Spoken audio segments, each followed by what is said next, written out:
One of the things that people are joining the hacks group is how to get more exposure and engagement and all that sort of stuff. And maybe if we go, with being rememberable to help doing that, and ideas for going beyond just day of kind of stuff. Mm-hmm.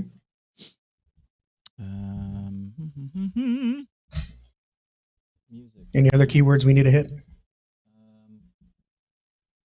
No, I think that's good. Is engagement. Being memorable helps you increase your social media engagement.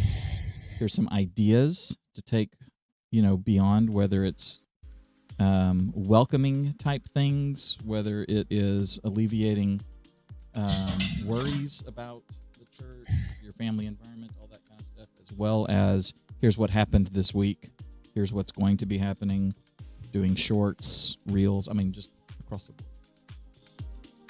Do we have music? Let me see.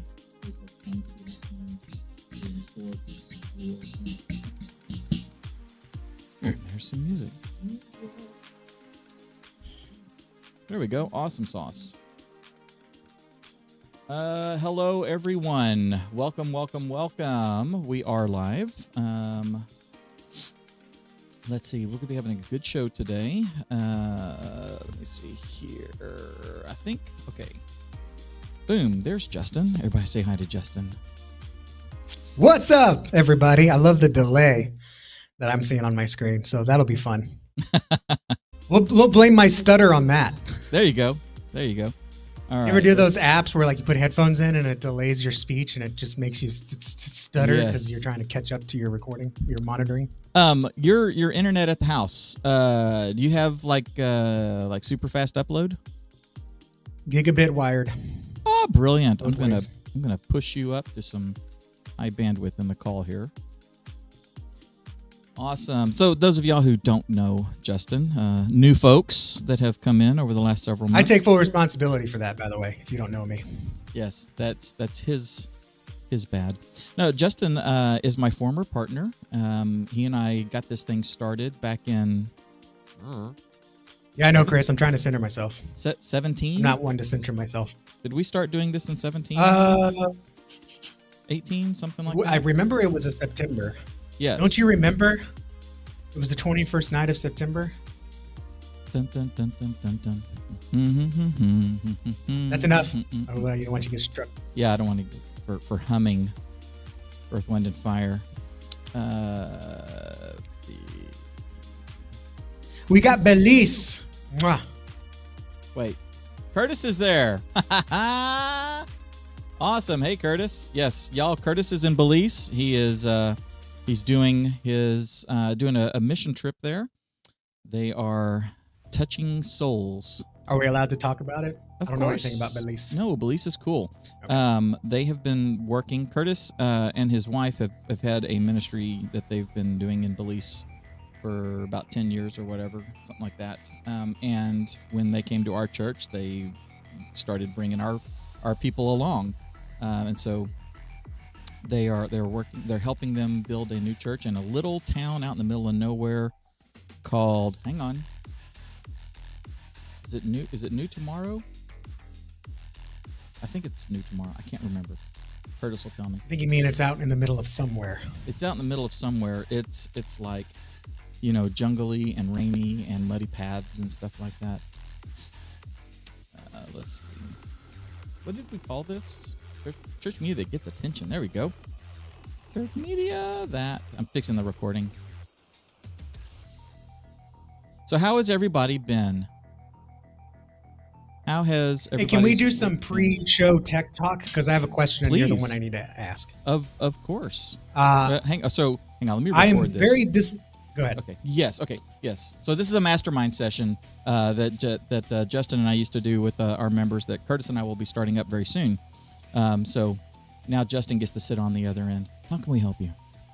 Sweet. So I guess I should be happy. I'm using a 2017 iMac i7. It still does a pretty good job. I feel like it's a little behind. The last couple of months I've been remote. I've been working off of my, I think it was a 2019 MacBook. And it's an i5. Right. I feel like that thing was more responsive than this is getting. So is it time for an upgrade? M1, M2, build a PC. I'm looking at live streaming, video, minor video editing. Most of my videos are just clips of my live stream now, and photoshopping. That's my main workhorse. So obviously I want an i7 for that. Excuse me. I want the equivalent of an i7 for streaming. What are your thoughts? M1, M1 Plus, M2, iMac. Does the Mac Mini do the job now and get my own screen? What are your thoughts for a basic church marketer like myself? So I would definitely go with an M1 or an M2. If you're budget conscious, you may be able to get a good deal on like an M1 Max Pro, whatever it is. If I know budget's always a concern, but if budget is a little fluid, I would look at getting the Mac Studio. We have one up at the church. We use it as our Pro Presenter machine, but it's not just pushing out Pro Presenter. We are sending out a few HDMI outputs to the screens, monitors, things like that. We're also sending 3 or 4 NDI outputs over the network, and then we are bringing in NDI outputs from our vMix system, and so we have, like, in a dual monitor setup, we have a what's it called? Not the program monitor, the multi-view. So we've got multi-view turned on so they can see cam 1, cam 2, stuff that I'm doing in the back. They're able to see all of those right there, as well as the mix and the program output and all that sort of stuff. All that to say, it's a beefy machine and future-proofing. I mean, when I met you, you had that iMac i7, and I remember when you got the i5, and there was one did something better than the other at times and all that. So you keep, like me, you keep machines long, and you run them into the ground, which is good. That's good stewardship. Upgrade as you can, replace memory, replace SSDs, things like that. But to future-proof yourself, I would get a Mac Studio. It's double-ish the size of a Mac Mini. It has a lot of horsepower. It's got a lot of GPUs, threads, all that sort of stuff. It can do everything that you want to do and be poised for doing more. Now, any concerns with future support with software? Because I know every time I update the OS, some software stops working. Right. That's one thing that is just an evil of Mac that you learn to live with. Right. Support, like, I don't want it to be like the Trash Can Pro where it just disappears in a year and it's not because it's the Apple Silicon. A big portion, whether it's planned, I mean, we know they do planned obsolescence, but they do that more now with just, we're not going to support it. But in the past, what has happened is when they move to a new architecture, when they move to a new type of thing, I mean, if we go back to like 2009, 2010, like with the iMacs, it's like you can go back and you can put a much more recent OS, like Catalina on like a 2010 iMac or Mac Mini, if it has the Intel Penryn chipset or something like that. You know what I'm saying? It's like they make that. Yeah. That is what we're building on from there, and all of our instruction sets are going to be talking to that. So that's where you get into a support issue when they, when they go to the A7 to the A9 to the A22 or whatever the heck it's going on in the iMac or the iPads. Right now, they've redone their architecture and their silicon, and so they're using that M series, the Atom processors and stuff. So I think you're going to see, other than we just don't want you installing it on air, we want you buying more stuff, which means that there's going to be someone out there that says, hey, here, run this script, and you can install whatever the heck is out there right now. I think you're going to be okay. I think you can get at least 5 years out of it. Yeah. I mean, that's the other question is, we bought it. And we didn't buy an M2. We bought an M1. So my other question is, I'm about remote 25% of the week. Should I consider like just go big into a MacBook Pro and then get the desktop, what do you call it? Workstation. I don't remember what you call it. So that way I just buy one computer and I have it. I don't have to worry about getting another laptop in 5 years, 3 or 4 years, whatever. If you want one ring to rule them all, then I would look at doing something like that. Now, it's been a while since I bought one. I know that prior to moving into the M1s and stuff, there were major thermal issues with like the 16-inch, and you've got specs that look like they should be flying, but once you start putting a load on it, our that's what my laptop does now. It literally leaves burn marks on my leg. Yeah, when I work on it on my lap. Yeah, I mean, exactly. It gets hot. That metal body is no joke. Right, you can press your pants with those. And that's that may be one of the things you may want to consider and ask yourself: is it now time to just move over to PC? And the reason I've asked that question many times, and I mean, you remember I went through this when I decided, okay, the creative stuff that I want to do, number one, is going to be graphics intensive. I really don't want to be locked into a system where I've got iMacs and they're using 4-year-old GPUs. I built the Hackintosh, and I ran that for a while, and then I said, okay, I want to start using vMix, and the reason I'm using vMix is because I can do a whole lot more when it comes to live streaming using vMix than I can with, say, I can do a whole lot more elegantly using vMix than I can with OBS. However, OBS is cross-platform, so if you've got a mixture and you need to stream on this machine and you need to stream on this machine, your remote with your Asus ZenBook Pro or whatever, which has screaming specs and is a screaming machine. So you're remote with that, so you're using OBS on that, but you're using an iMac at home, so you're using OBS there. It's all the same, etc. There's right. a lot to be said for using that. But I decided I wanted to have the freedom to say, oh, look, there's a NVIDIA 4080 Ti, and I've got $2,000 to pay for it, so I'm going to drop that unit in. And I just keep on moving forward and don't have to worry about buying a whole new machine. I can upgrade the hardware. I can change things out. I can do stuff like that. Windows sucks. Windows has gotten better over the years. I don't have crashes. I don't have blue screens of death or anything like that. So I think I think there's a benefit when we look at streaming on the Apple platform, on the Mac platform. We have OBS. We have some OBS forks, things like that you can use, which are great. There's always Restream and Restream Studio. You can use Restream. Go to getrestream.com. By the way, if you want to try it out, you can get $10 off your first month. Get a $10 coupon for your purchase. We're using Restream right now. Restream has a studio that you can jump into. You can have multiple cameras, people calling in. You can do overlays, graphics, all that kind of great stuff. And so, you can get flexibility and high quality using a browser-based streaming solution, which is fine. That'll work great on your Mac or your PC. And I love Ecamm. You and I have been using Ecamm off and on since they started, and it's great. I never came off. Huh? Do what? I said I never came off. I Right. pay them every month. Right.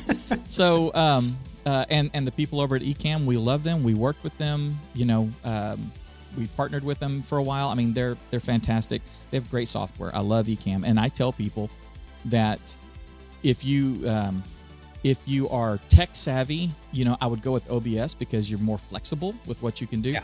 If you are new to all of this, then grab Ecamm and use it because you can do very little. You can do a lot very easily. You can do something simple very quickly. You can do something more advanced easily as well. But it doesn't have everything that, say, vMix does, and it doesn't have I like to say, if you're going to use system. When it comes to live streaming, you use a browser. That's like doing computing on your phone. Right. If you use Ecamm, that's like having a Mac. If you use vMix, that's like having a PC. If you use OBS, it's like having a Linux. Right. Yeah. That's how I view it. That's you won't ever see me using OBS. But what OBS does have is a large install base, and people will write plugins to do all kinds of great things. And I'm not aware of like a plugin architecture for what do you call it? For Ecamm, right? So what do I want to do moving forward? And I know that you've been a Mac guy for a long time. You know the interface. You know the Mac has got me because of all the little things. Just I can cut 20 TikToks and I can just airdrop them to my phone.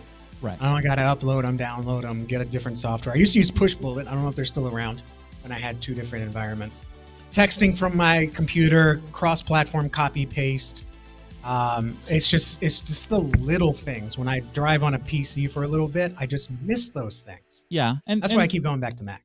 Yeah, and I understand that. And I'm still in a mixed environment. I bought a 2014, 2015, something like that, Mac Mini, so that I could have that over there for doing certain things, for using Final Cut, for doing doing Ecamm, using Ecamm, teaching people, doing consulting, walking people through setting up Ecamm and doing all that sort of stuff. We use a mixed environment up at the church. We're using vMix in the control room, sitting right next to a M1 Mac Mini that is running Logic, I think is what we're using. And we've got a full DAW set up in there. And I mean, it's a hodgepodge. The cool thing is that if the software you're using is cross-platform, that's a big deal. So if you're with the Adobe suite and you're using these tools, you're not going to have a problem opening up, a Premiere project on the Mac versus a Premiere project on the PC. So that's great. Photoshop is going to be ubiquitous across it. All of that stuff is going to be cross-platform. If you're using things like Canva, like the Canva app, you can run them on both platforms natively. If you're using Descript, they got the Descript app. That's going to be cross-platform. So you've got a lot of ubiquity if you're choosing the right tools. If it's like, oh, this is on a Mac and it's only made for Mac and I love it, then you're hamstringing yourself, and you don't get to say, you know what, I can buy an Asus ZenBook Pro for the same price that I can get a reasonably equipped, MacBook Pro. Yet the ZenBook is spec'd, 5 times stronger than the other. Well, I only use Final Cut. I tell people, if use Final Cut if it's available to you, but if you have a choice, start using something like DaVinci, which DaVinci is cross-platform. So now you can actually work on them on both platforms and stuff. So I would look at your budget. I would look at what you have, what you want to do, and ask yourself the question, is there a chance that I'm going to do more of something that I'm doing a little bit of right now? And if so, act as if you're going to, and then plan accordingly. And if that means, I'm going to I'm not only going to be doing a live stream, but I'm going to be doing 2 live streams a week one of these days. And which, you and I got into that. We were doing a live stream once, and then all of a sudden we partnered with Restream, and they were like, hey, we want you to do a live stream for us. Okay, so now we were doing more. Well, it's time to up our tools because we're doing this more, so let's do it more professionally.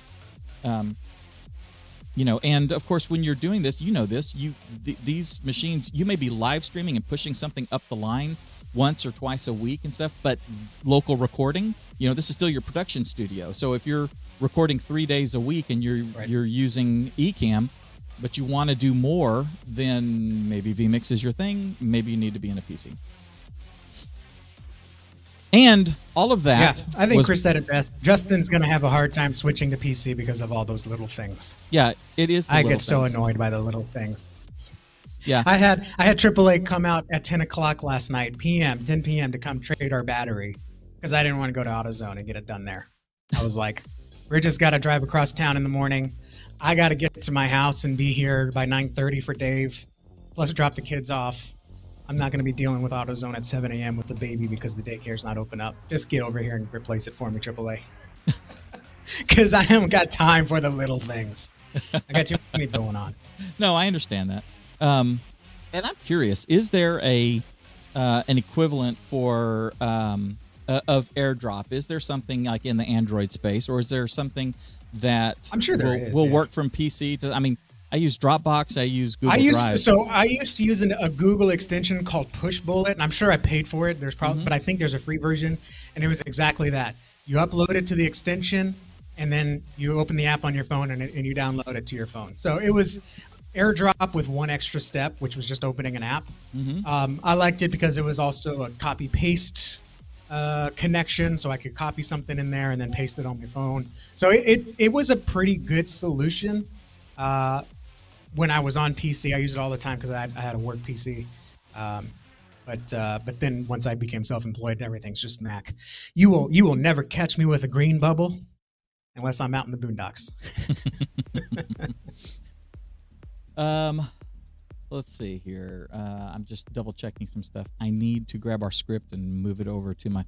I think I told you guys at some point. By the way, this whole episode is brought to you in part by EasyLivestreaming.com. If you want to learn how to add live streaming to your ministry, want to learn about the 4 modes of live streaming and how you can, by the time you finish reading the PDF, start adding live streaming to your ministry, then go grab our free copy of Live Streaming for Churches the Easy Way at EasyLivestreaming.com. You won't be disappointed. I can't wait to see what the other part is brought to us by. I don't know that one. Yes, well, that was also brought to you in part by our friends over at Restream.com. Go to GetRestream.com, get a $10 credit. When you sign up, you will be able to stream to multiple destinations without putting a huge load on your computer. I use vMix. I can send a single stream to a whole bunch of different little places and really bog down my CPU and GPU, but I can send one over to Restream. And where am I streaming right now? We are live through Restream. We are live on our YouTube channel. We are live on Twitter, believe it or not. I'm sorry, X, Twix. I was going to say, what? Yeah, Twixer. Twixer, that's good. The artist formerly known as Twitter? Yes, the artist formerly known as Twitter. Yes, Elon Vision.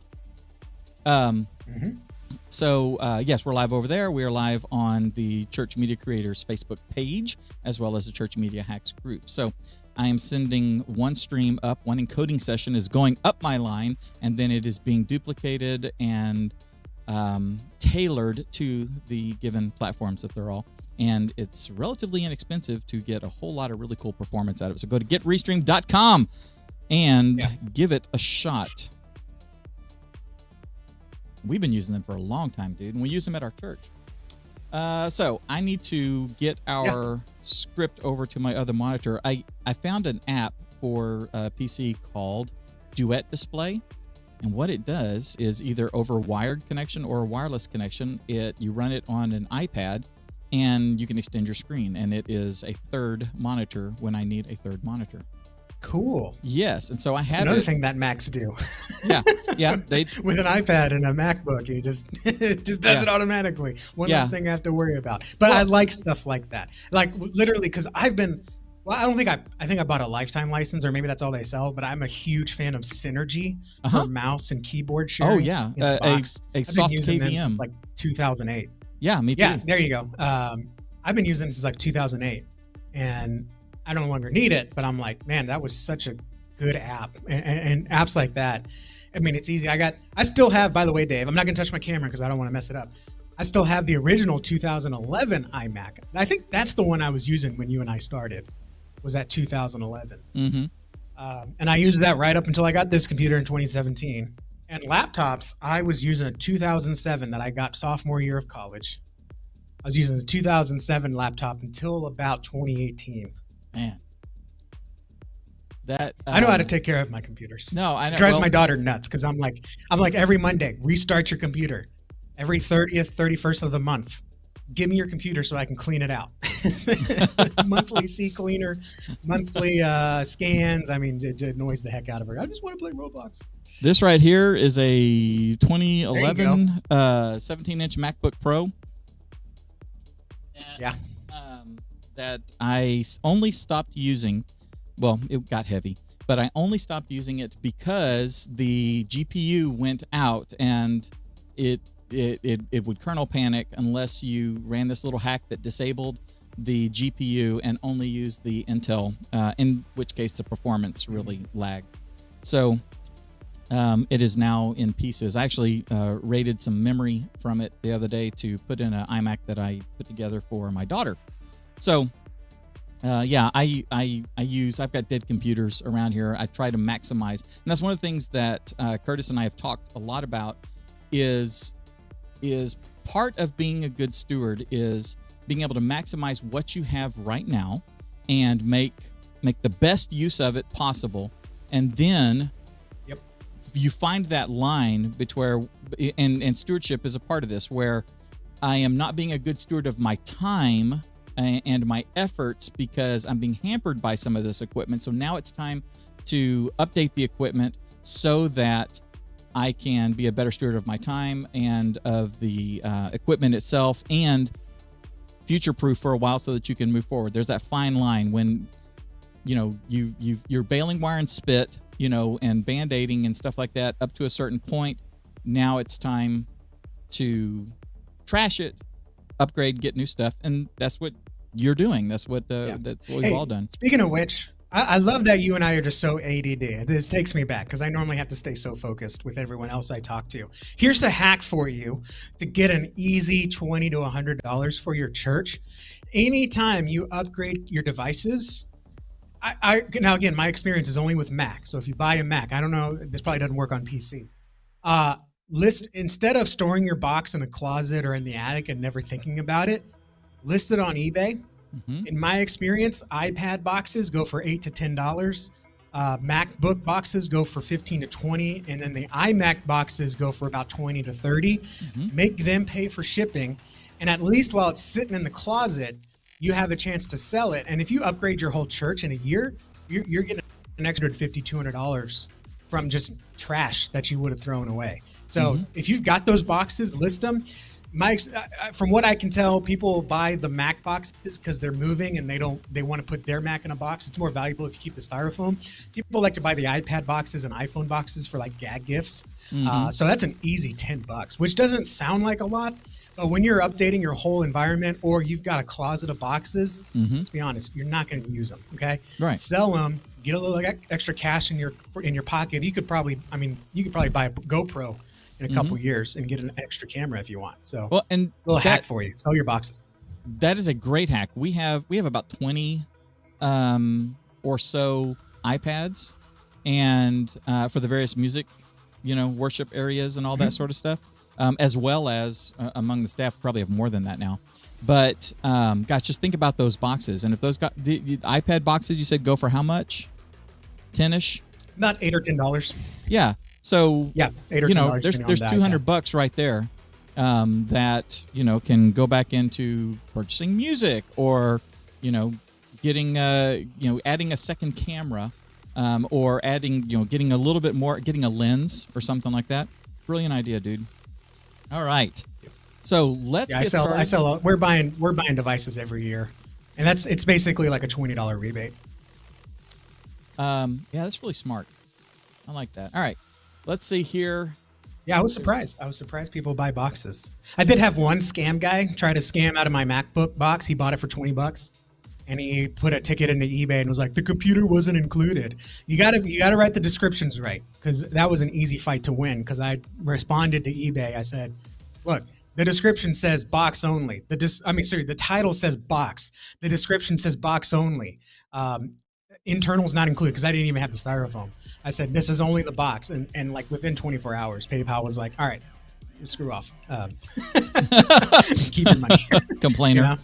Yeah. One guy was like, "The computer." I'm like, dude, you're not getting a MacBook, even if it was a 2015 for $12 or whatever, right? $20.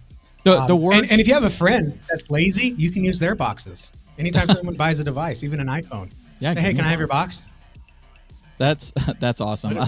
I love that. Yeah, the words are right there. And you make them pay for shipping. So all it costs you is a shipping label if you do that. Right. Yeah, you need to run to the UPS store or the neighborhood postal place. Okay, so I do a lot of shipping, so I've got a label thing. Oh, you have a ship station or whatever it is right there at the house? No, I've got a multifunction printer with the external port, and I just put shipping. I just buy a $10 box of Avery shipping labels, and then I have a template on Pages. So, well, I don't even use the template because eBay gives you the shipping label, and then you just print it on that paper and stick it on there.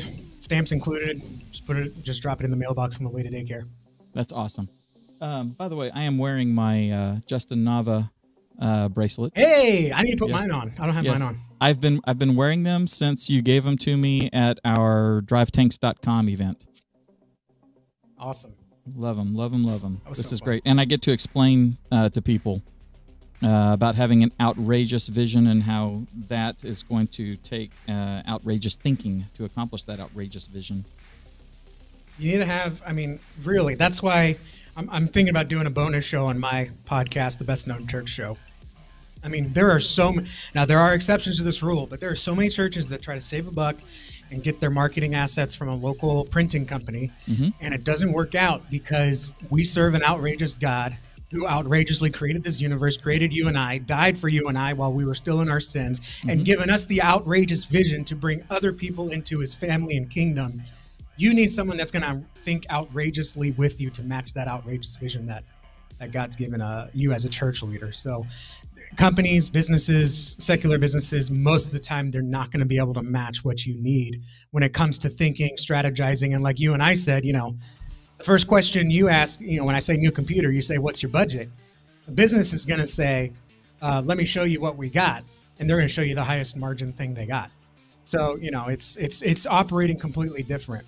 So you have outrageous vision. You need someone that thinks outrageously with you to get you to get you forward momentum towards that vision. That makes total sense. I love that. This has been when people see this, I walk them through all three, and of course I relate it to me and what I'm doing both here and with Zondra TV as well, which is cool.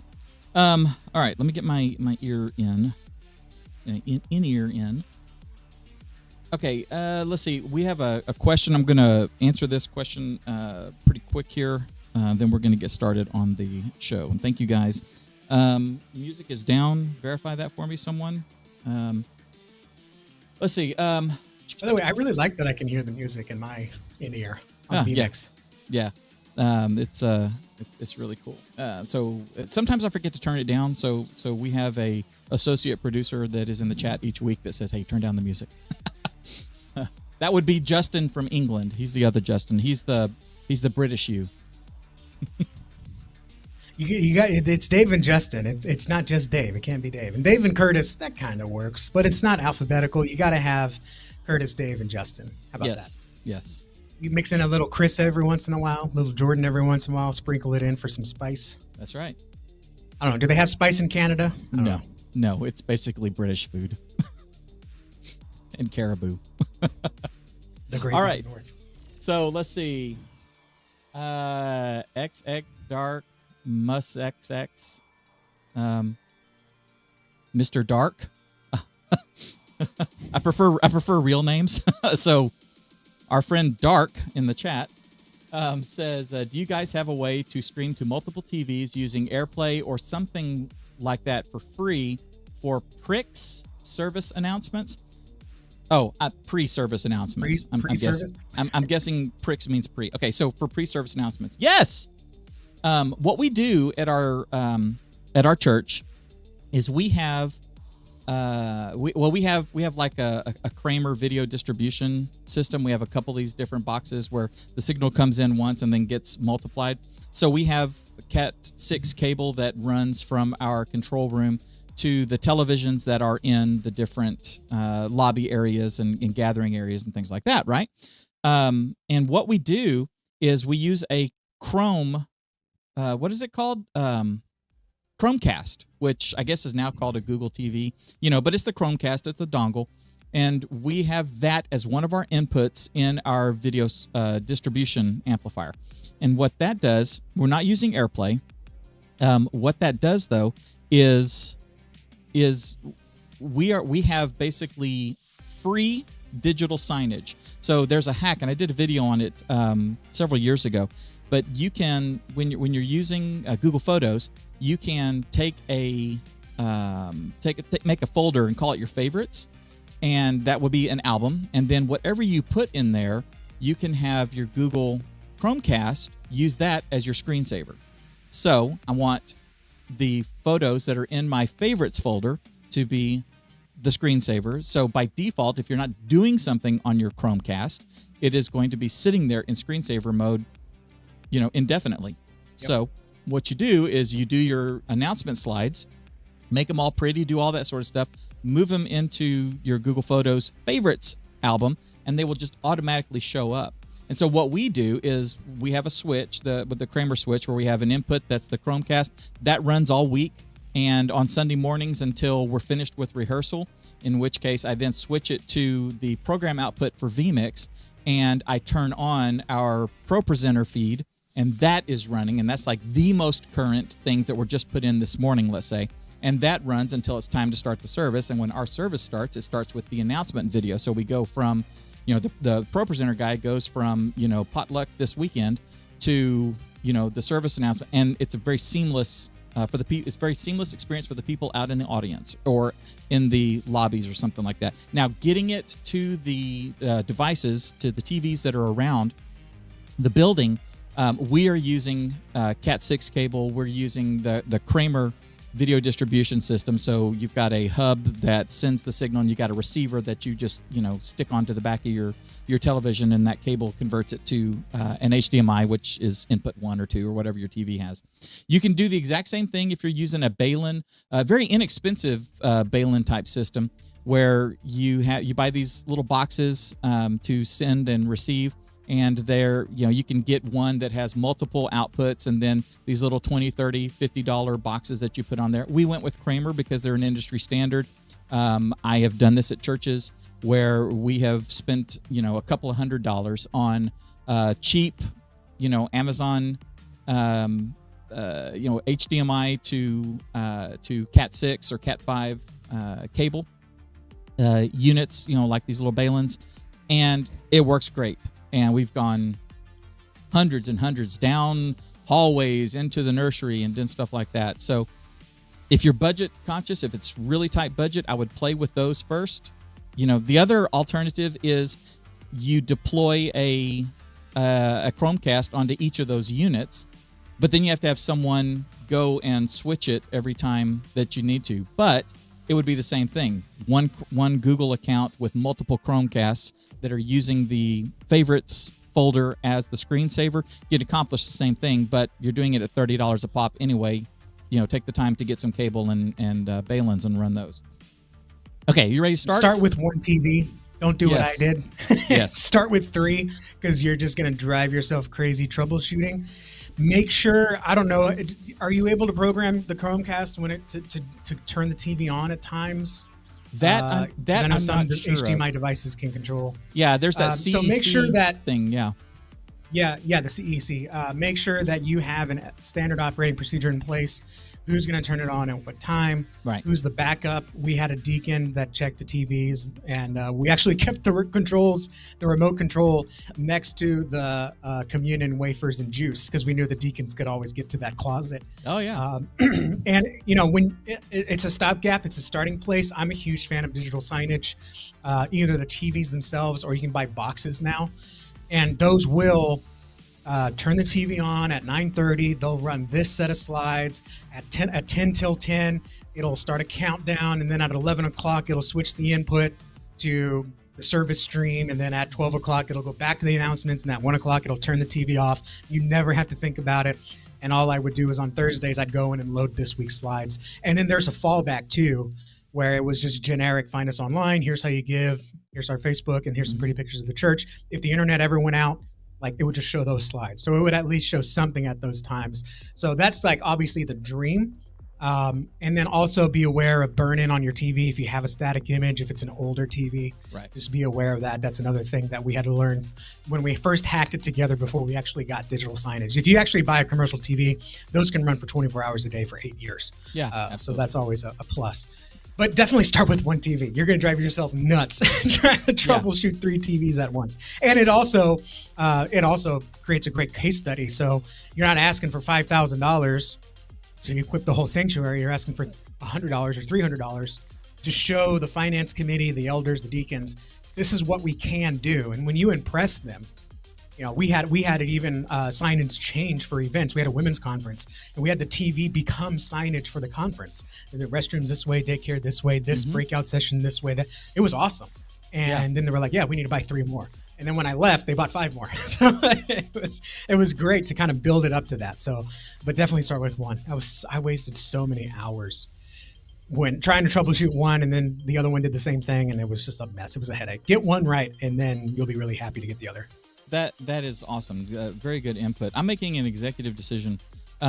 Since we are already 40 minutes into the show, we're going to keep taking questions and sharing some hacks and ideas with you and stuff. And next week, when Curtis is back, then Justin and Curtis and I will talk about the how to help your church have a bigger impact and be memorable. Now, let's talk for a minute or two about that. Just some ideas, things that you've done, Justin, that you have seen work, and then we will address it in much more depth next week. But let's just keep going through questions in the chat.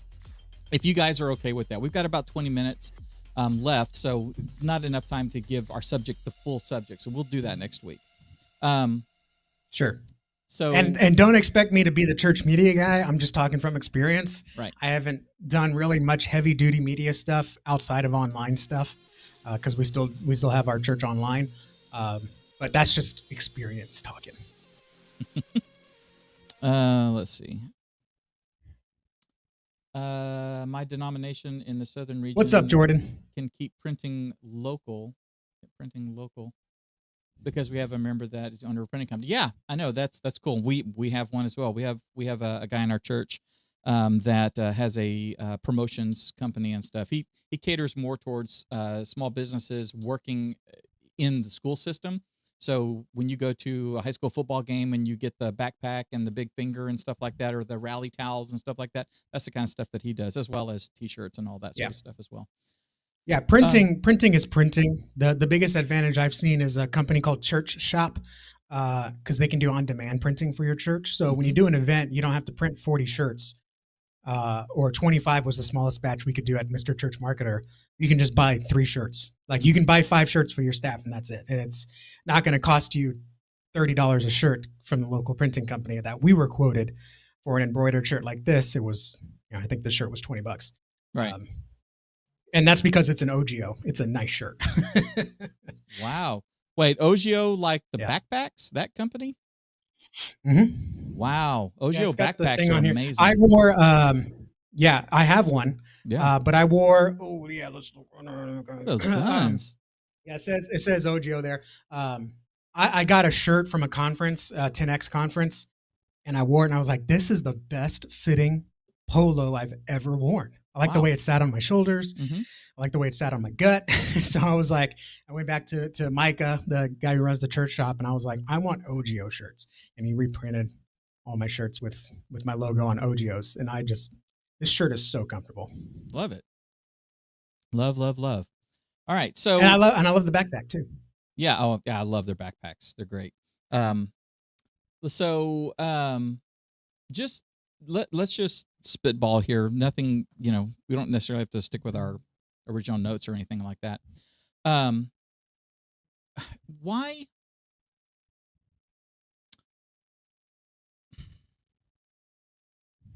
What has?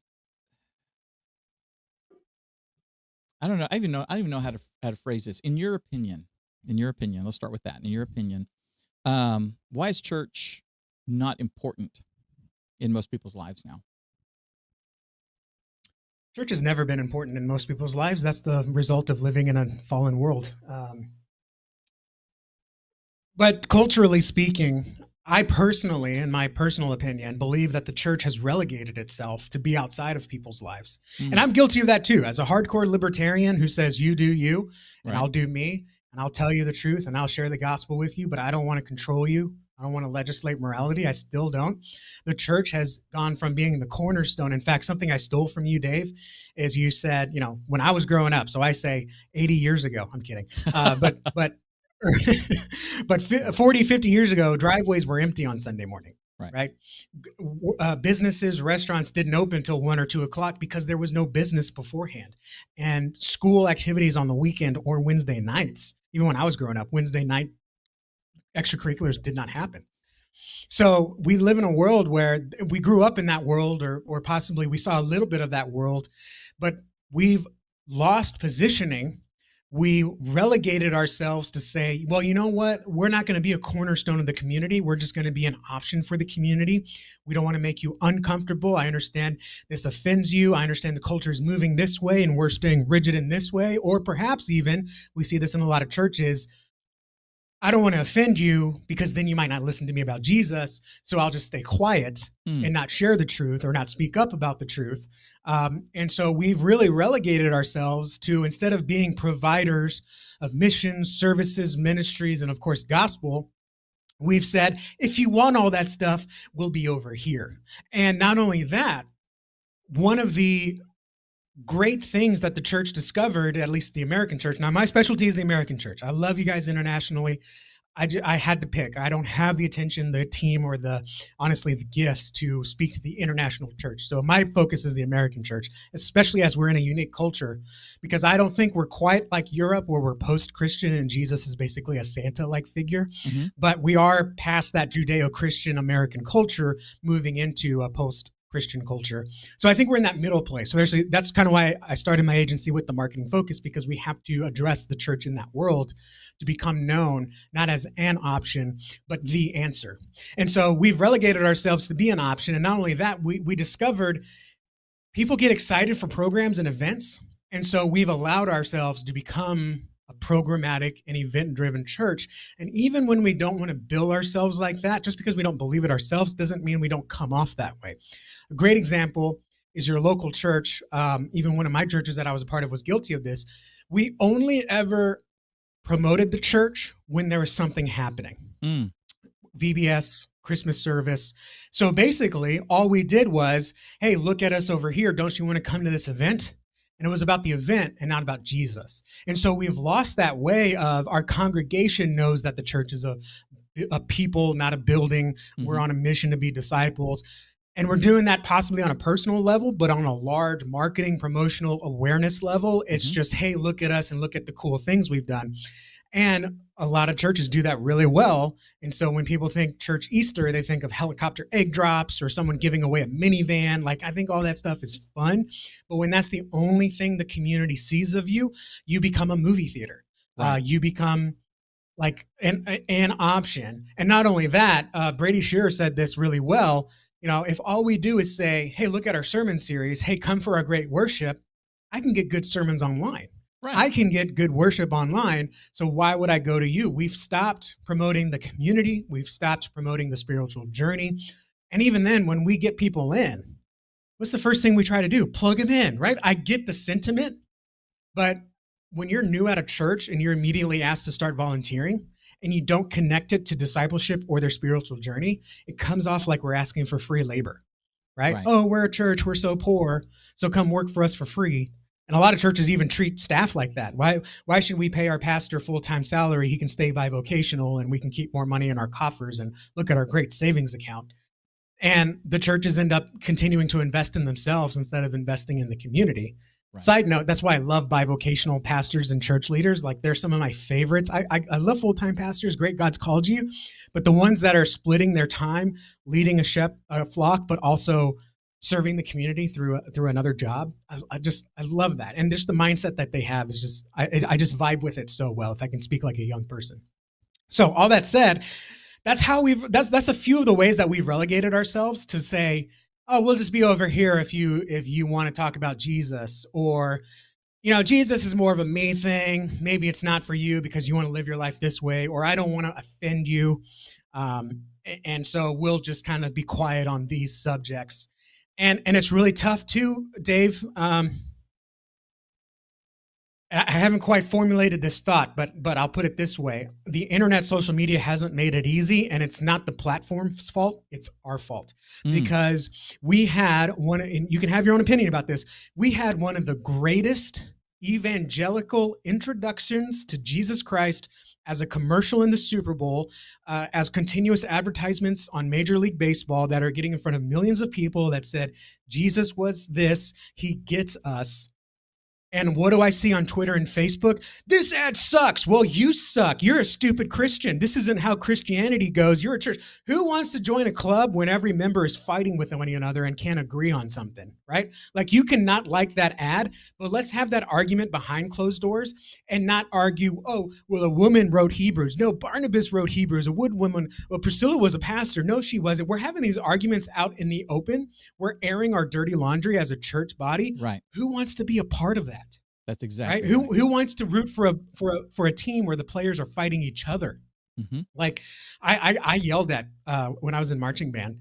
We had a young woman that didn't really watch sports, so her experience in marching band was the first time watching football, and an opposite player, a player on the other team, got hurt. And she started like teasing him, like, "Oh, look, I'm so hurt. Oh, your player's so weak." I immediately I didn't tap her on the leg, but I didn't punch her either. But I firmly stop that right now. I didn't say anything else. And I'll be honest, I tore into her after the game. Mm-hmm. I was like, look, we can tease the other team, but when a player's hurt, that's a human being. We don't, right. Two things we don't do. We don't heckle our own fans, and we don't cheer for a injured player on the other team. Like, I took that, what needed to be spoken, and I just addressed it in the moment. But then we really dove deep into it, because who wants to join the marching band when the players are when the band members are arguing with each other, when they won't apologize to each other? That's just a huge thing that's been built up in me. In fact, in jazz band, our lead trumpeter came in 20 minutes late, and our band director said, "You need to apologize to the rest of the band because we can't practice well without our lead trumpet." And he refused to apologize. So the band director kicked him out, right? Wow. But that happened in closed doors in the rehearsal hall. That did not happen out in the open on the stage for everyone to see. Man, the jazz band sucks, right? So we haven't made it any easier on ourselves or on the kingdom because we're too busy arguing and fighting with each other instead of, hey, he gets us. So let's talk about Jesus. Let's not talk about what's wrong with this, the way this is done, or I think you're virtue signaling because you think Priscilla was a pastor and I don't think women can be pastors, and let's have this argument out in the open. Well, meanwhile, everyone else is like, look how screwed up Christianity is, right? When we're trying to play holier than thou, when really what we need to be saying is, yeah, we are screwed up. That's why we need Jesus. Right? So that's all of that combined comes to the point where and there are forces working against us. Of course. For example, it's way easier to find bad testimonies of church leadership, abuse, mistrust, unfaithfulness, whatever you want to call it. Those are much easier to find. Mm-hmm. On network television, on TikTok, Instagram, local news outlets. All that stuff is a story. But we hardly ever tell the story about, feeding 1,000 people this year, or bringing in 5,000 pounds of food for the local mission, or we fed, let's not even go big numbers. We fed 32 families last Thanksgiving. That's 32 families that was going to have a ham sandwich for Thanksgiving, and we got to bring them together as a family and share the love of Jesus and pray with them and have a reason to follow up with these strangers that we normally wouldn't have. Mm-hmm. It was a gift because we love them, because we want them to know that times are hard, but they still have someone that can care about them. Like, even sharing stories like that, we don't talk about that stuff. We just argue about how good a commercial was, or who was and isn't a pastor, and that's not real Christianity, and well, you're stupid because you think this. Again, we're having on social media, Christians are having Thanksgiving political dinner 24/7. Let's stop sharing those stories and stop attacking things we're against, and let's start raising up things that we're for. Yes, because we have to show that we're living a holy life, let's say that, a separated life from the worldly things. And that's what gets people to say, something is going on there. Let me investigate that. And that's what's compelling. Not, I demand you to do this. And it's funny because what 80s, 90s, and the early 2000s Christian movie production, the cheesiness, the cheesy. I hope you know what I'm talking about. Just like cheesy movies, cheesy cartoons, cheesy Christian remakes of things. Like I remember Christian Guitar Hero was awful, right? And we learned that lesson. We learned that lesson that you can't push religion by making cheesy knockoffs, and you can't push religion or get people to come to Jesus by saying you suck. So come hear about Jesus and come join us because we're better than you. Hollywood is doing that same thing now, if you want to call it this, the religion of wokeness. Right. They're doing that same thing where they're cheesily and just downright uncreatively pushing this stuff in Hollywood productions now. And then if we don't like it, they say, you suck, we're better than you. Mm-hmm. And now we're feeling, honestly, like the world may have felt 20, 30 years ago when we were trying to push our religion through worldly means. Mm-hmm. So it's kind of funny that like Hollywood now needs to learn the example that we set, the example that kind of we were, and they need to overcome that. And at the same time, we're feeling how they did. Like, guys, you want us to listen to this, but the stuff you're making is not good. Right. And now it's funny. Like I think we're making some of the better stuff than Hollywood. Sound of Freedom, I still haven't seen it, but I want to. Yeah. So all that to say, I think we've got some great companies. Unfortunately, I think too much of it is leaning on conservative traditional values. I love Brave books. I think they need to go more into the Christian aspect than the conservative aspect. But hey, right. I appreciate it. I know they try to mix the two, but we need more culture setting opportunities, resources, and just pouring in saying this is what's good because it's been ordained as good. And if you follow this path, Jesus said, follow me, not follow your heart, then this is where you get true joy, abundance, and peace. And that cannot come from the world, which is why the world attacks it. And when we attack each other, that's kind of the world getting in the way and making us not experience true joy, peace, and purpose because we're too busy fighting with each other. So once again, all that combined is why the church is just an afterthought.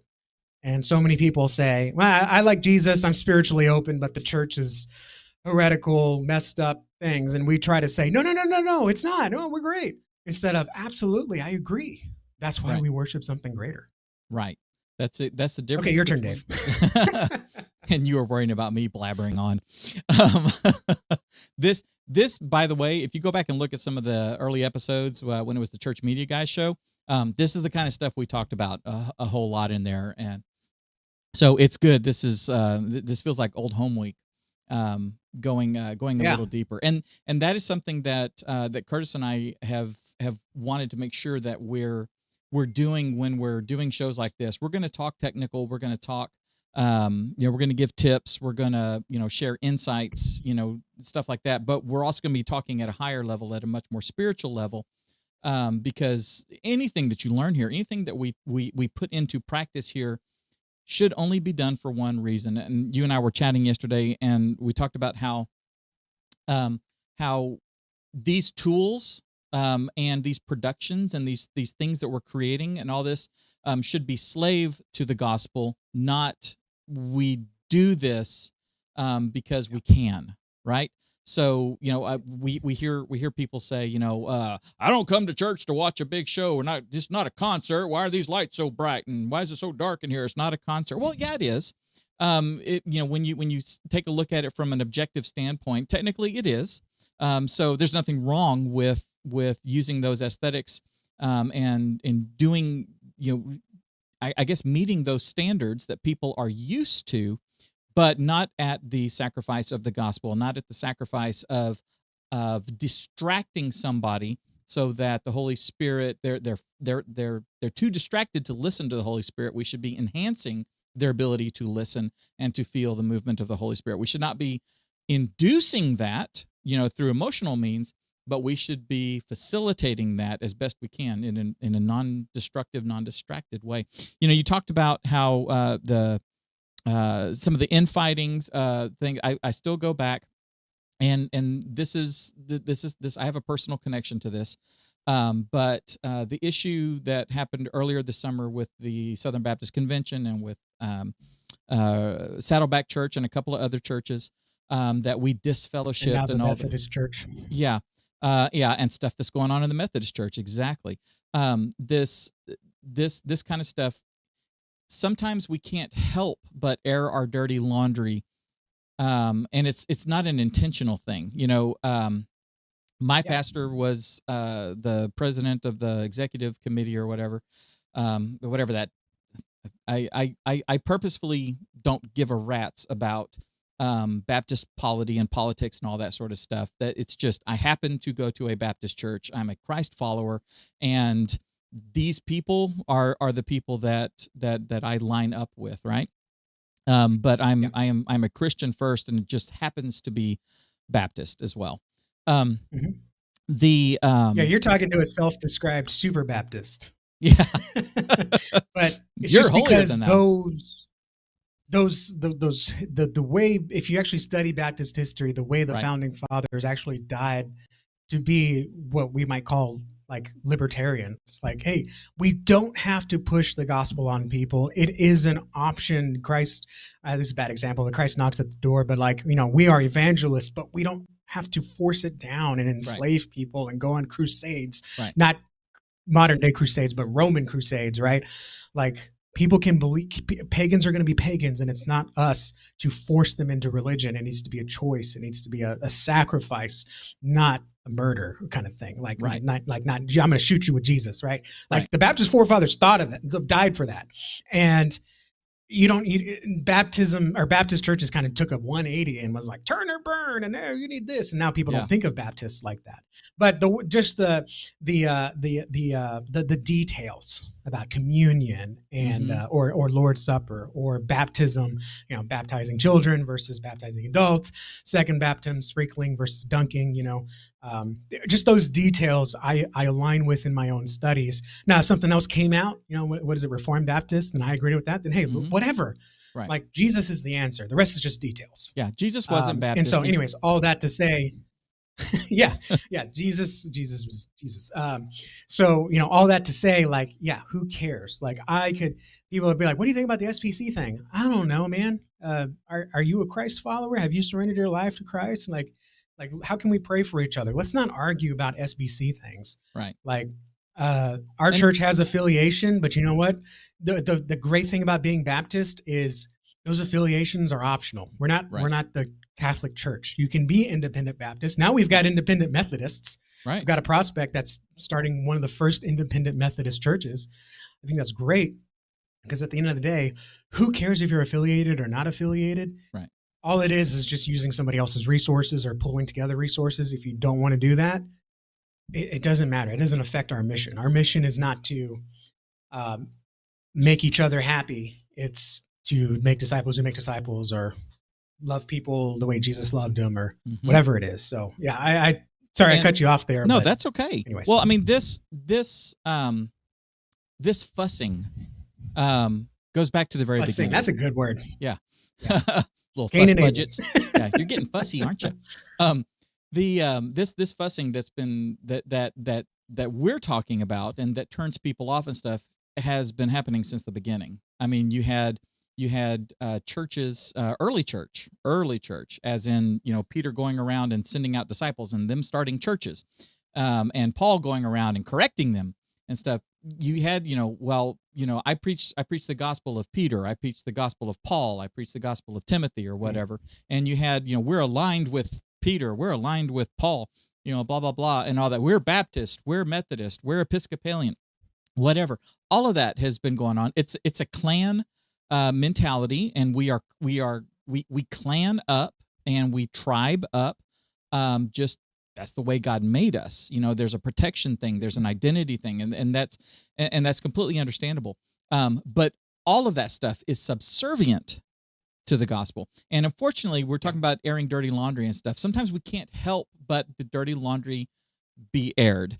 And because of the world that we live in, because, when I was a kid and something was going on in the convention, maybe in the 6 o'clock news or the 10 o'clock news, there was a minute thing about, and the Baptists met over here at the Superdome and blah, blah, blah, and all this. And somebody was made the chairman of the this and such and blah, blah, blah. And on to the crash that happened over at the mall, that sort of thing. Now, anybody, half the footage I saw of Rick Warren speaking was cell phone footage that people shot. It happens, and unfortunately, it then gets amplified, and Satan uses that to sow division, as opposed to what should be happening is this group of people in closed doors, they're going to have a conversation, and sometimes they're going to fuss, but they all need to agree that when they walk outside, the only thing that matters is the gospel. And I am as what's the word? As righteously pissed off about this kind of stuff that just detracts from the gospel. When it's all said and done, if there is someone who is out in the middle of nowhere, and Justin, you walk up to them and they're a hermit. They live in, out in, nowhere, Alaska, and they just fish and hunt and eat and sleep, and that is their life. They have no human contact, and you go out there and you build a relationship with this person. You hunt and fish with them, and then you share Christ with them, and they receive the gospel and start that relationship with the Lord. When you walk away, if they continue hermitizing themselves for the rest of their life, keep fishing, keep eating, and just serving the Lord right there on their little parcel of land, and never, ever go to town and meet anyone ever again, guess what? That person shows up in heaven. So with that understanding, the rest of the stuff, a woman pastor, a male pastor, or something like that, are you telling me that God is so small? God is so small that he will not let the gospel come forth out of a woman's mouth in front of a group of men and women. Are you telling me that God is incapable of letting the Holy Spirit work because a woman says it? I don't think so. I think you're putting God in a box, and shame on you for doing that. And then to fuss about it and to say, well, there's dual pastors and dual things like that. How many people got saved as a result of that conversation? Well, you don't understand. There's the thing, and it's scripturally accurate and all this kind of stuff. Okay, that's fine. You and God work that out. You and your body of believers, y'all sit down on a Sunday night and work that out. When you're calling a pastor, you and that pastor, the search committee, whatever, you guys work that out. But when it is all said and done, if someone gets saved as a result of somebody sharing the gospel, a woman from a pulpit reading from a Bible, dear God, how could that happen? Someone got saved? Where's the problem? I don't see the problem. That's my soapbox. Yeah. Sorry. And we don't need to be arguing about all that sort of stuff, because if you haven't looked, our world is falling apart. Now, I'm 50, okay? Been here since 1972. Shut up, Justin. I know what you're saying. I know you're going to say I'm old. I have seen tragedy, and I have seen scary times. I remember doing hurricane drills and tornado drills and all that. My parents, talk about having to hide from a nuclear blast underneath a desk because that was going to save them. I know people that have bomb shelters still in their backyards and all this kind of stuff.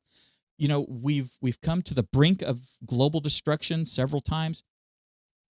It seems, and maybe it's just because I'm trying to observe it more, but it seems that we are ramping things up, and things are happening and accelerating a lot quicker. We are falling apart a lot quicker. If that is the case, and if you have observed anything like that, then we kind of need to get to the point, I think, Justin, where all bets are off. And the stuff that matters, what matters? The gospel matters. Introducing someone to a relationship with Christ. At our church, we have kind of like a flow to take them from visiting to a relationship with the Lord, or confirming that they have a relationship with the Lord, finding out, and listening to their story, and hearing about their conversion experience, and then identifying with that, and then working them into an area of service if they want to serve. But before that, they plug in through a small group or a life group or whatever, and start engaging in their community right there in that those other 6 couples or what have you, and then growing out from there. Okay, that's the way we do it. Okay, but it all starts with your relationship with the Lord, and frankly, it can all stop with your relationship with the Lord and discipling other people, and that's about it. Which means sharing that relationship with the Lord and bringing someone else along, and all the rest of this stuff is all fluff, and it really doesn't matter. I seem to remember the creator of the universe walking up to a woman who was a slut, and she was drawing water in the middle of the day when no one was around, when all the other women weren't around because of the shame of her lifestyle. Nobody wanted to have anything to do with her. And he sat down with her and changed her life through a couple of sips of water and a conversation. I don't remember him saying, now go to the synagogue and sign up and teach Sunday school or anything like that. I don't think he did anything like that. He encountered her. He didn't sit there and say, let us count your sins one by one. Right. You know what you did is wrong, right? Mhm. Like, that was so bad. And my this way is better. But first you have to swear to me that you'll no, he was focused on the truth, the water. That's right. Right. The heart, and making sure that just like the thief on the cross, when the thief showed the slightest bit of faith, hang on a sec, this guy's different. I think this is the Messiah. Remember me when you get to heaven. Please remember me to your Father. You know what? You're going to be standing right there with me. Okay? Didn't matter if a woman was the one who stood there and was preaching or not. I'm sorry. I just got this envision. You ever say bye to someone and then y'all end up walking in the same direction, and it's just awkward because you already said bye, but you're like walking. Like, was that what it was like for the thief on the cross? Like, hey, remember when you get to heaven? And then he gets to heaven and he's like, I thought we said goodbye. So how you doing? How long you been here? I passed out like just before you did, remember? I watched you pass out, and then I passed out. I mean, yeah, you were there. Yeah. No, anyway, I'm sorry. I did not mean to go on a tirade and a rant and stuff. What do you mean you're leaving me here alone? What am I supposed to do? What am I supposed to? Oh, wait a sec. Hang on a sec. Now people are going to argue in the chat. Justin is so theologically incorrect. Let's ignore everything else he's ever said. Like, yes. Come on. So all this to wrap up, I believe, time is the only non-renewable resource we have. Okay? Right. If you run out of money, you can go get more money. We just talked about how to get an easy $20 by next week. Okay. Right. But if you run out of time, you ain't getting time back. We talked about, I don't remember if this is during the show or before the show started, I could have woken up, I wake up early, but I could have lost an hour of work and been much more stressed out going to AutoZone, paying for a battery, waiting for them to install it. Mm-hmm. Or I could spend an extra $40 and get AAA to come out and do it for me. Mm-hmm. So I could spend more time with my family, start the day less stressed, so I could stay more focused on my mission and have more time for my clients. I will gladly trade that 40 hours for what probably would be 2 to 3 hours of productivity in my life. Mm-hmm. And so if I ever have to choose between time and money, I'm going to always choose time. The same is true for our attention. The more we are focused on our own problems and infighting, the less we are focused on the things above. And not only that, the more that we are focused on the sin of the church and the sin of the world instead of the salvation of it. Which is just the sin of the people. Right. Sure. Then that is less time on the everlasting water. That is less time on Jesus Christ, the salvation, the hope, the purpose, the rescue. So again, when someone sees the church fighting and they're invited to church, they think of fighting heretics instead of what's the big deal about this? And that's why I started Nava Church Marketing. That's why, unfortunately I had to make the decision. Do I continue to support Dave and we continue to do this and equipping church media, which we still need more of. We still need more people doing this. Mm-hmm. But me and my purpose, I believe, my mission, I like to say, I wish God gave me a passion for kids ministries. I wish God gave me a passion to feed and clothe the homeless. It's not my passion. My passion is turning the conversation to make the church better known, to become the cornerstone again of the community, not by force, but just as Paul did, by showing that there is better purpose here, there is greater purpose, hope, true peace, true joy here, and persuading the community that Jesus Christ is better than anything you've tried before. And to do that, we can't compete with the noise. That sucks. That sucks. That's stupid. That's going to kill you. So aren't we better? Instead, it's look at how amazing Jesus is. Look at what he did for you. Look at what he did for me, even while we were still in sin. And when you're feeling hopeless and the continuous worldly solutions are not fixing your problems, maybe Jesus is the one to check out. And we have to know how to communicate that in a way that is compelling, in a way that people can't ignore, and in a way that people will remember. Because if they hear about your church and they hear about Jesus, but they don't remember it, 2 weeks down the line, did it matter? It only matters if they remember it. And that's what we're going to talk about next week. But that's why I'm doing this, is because we've relegated ourselves. It's time to not compete with the noise or silence the noise. We have to rise above the noise to show that there is something different here. One of the greatest marketing efforts that was ever created was when someone figured out, if you say it's not your fault, people will buy whatever you have. Are you fat? Did you try every other diet? It's not your fault. They just didn't tell you the truth. Are you sick and tired of being sick and tired? It's not your fault. You were just sold bad food and junk. Are you addicted to so-and-so? It's not your fault. It's the doctor's overprescribing something, okay? Anytime anyone says it's not your fault, people will pay attention. And the church for the last 50 years, on a large broad on a what do you call it? Not a detailed. Obviously, there's exceptions, but a church largely, as an entity, has been saying it's your fault, and you're in this predicament because you suck. Aren't we better? Don't you want to be a part of this? We need to flip that script and say it's all our fault, but we need Jesus just as much as you. And we're figuring this out, and we are not the answer. The church is never the answer.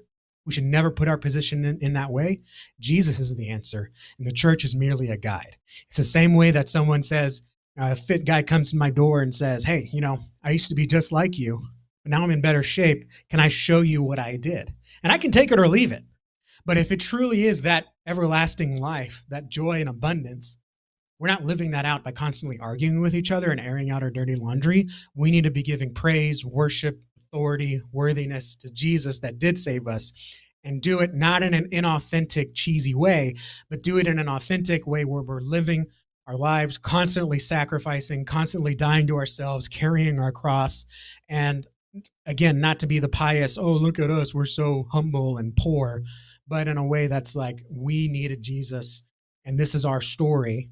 And if that's something that you want to talk about, let's talk about that. Or can I ask you this question, right? Like living that out instead of, man, did you see what the SBC did again? One of the pastors I used to grow up with I love this language and I still use it. He says, we have conversations on this side of the door and we have conversations on the other side of the door. Me and him had like an hour-long discussion on John 3:36 and John 3:63, and how, I almost became a Calvinist that day from that scripture reading about, we only come to him who calls us. And so I was like, is salvation really our choice? I don't know. We used to be twit, but now I'm thinking about the tulip. Anyways, he said, but that's a conversation we have on this side of the door, right? On the other side of the door, we shouldn't be arguing about tulip. We should be arguing Jesus, right? The sacrifice, the reason we need this, right? That's what we should be showing. Conversations like that we can have on this side of the door because we're doing it to exhort each other, not extort, exhort each other, encourage one another, try to live more faithfully and right. More honestly. And but we don't take that outside. We don't argue about that, right? Like this is conversations we have on our side of the door, on the outside of the door. We need to put our best foot forward, tell the stories of salvation, tell the stories of rescue, and always be inviting, not so much to church, but inviting to follow Jesus. That's exactly right.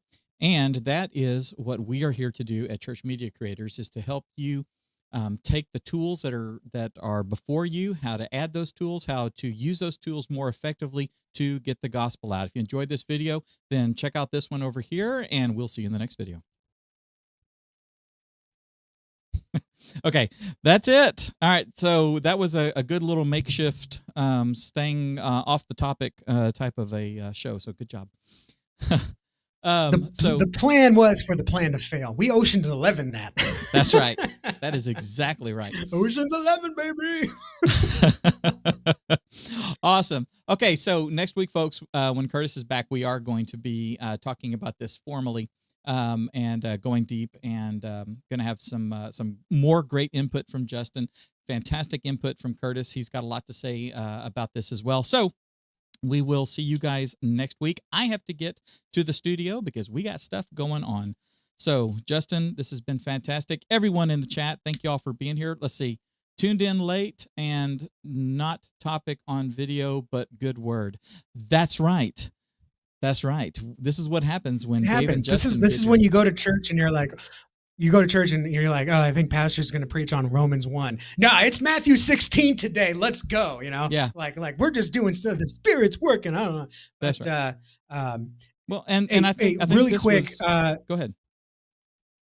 I was going to say a really quick plug. If what I said kind of sparked something in you and you're like, how can I use what we do to reach more people for the gospel? My passion is marketing, which is an icky word, but I don't want to do communications. I don't want to help you write your bulletin. I don't want to help you write your email. We talked about digital signage. That's not my passion. My passion is getting you out into the community so you can go from unknown, the best kept secret, to becoming the best known. I want people to know your church like they know the local Walmart. They know when it's open. They know where it's at. They know what to expect when they go. And your homepage, your website is going to be one of those key first impressions. So Dave will make a pretty graphic for this, but go to navachurchwebsite.com if you're watching this live. Get that homepage framework. That's going to show you exactly what I'm talking about when I say we need to position Jesus at the front, not how great our church is. No one comes to our church because it's at 11 o'clock. Why do we lead with that? We need to lead with, we understand where you are. This is how Jesus fits in to get you where you want to be. So Nava, N-A-V-A, navachurchwebsite.com. Perfect. That is awesome. Fantastic. Guys, we will see y'all next week. Justin will be back. Curtis will be back from Belize. He may be tired, may have huge bags under his eyes, but he'll be back. He's gonna have a good tan. He better have a good tan. He better have a good tan. That's all I'm saying. If not, he needs to go like lather up with that spray tan stuff or something like that and make it look like he's got a good tan. No, but anyway, we will actually be covering this topic in depth next week when Curtis is here. Thank you for your flexibility, and dude, I will see you guys later.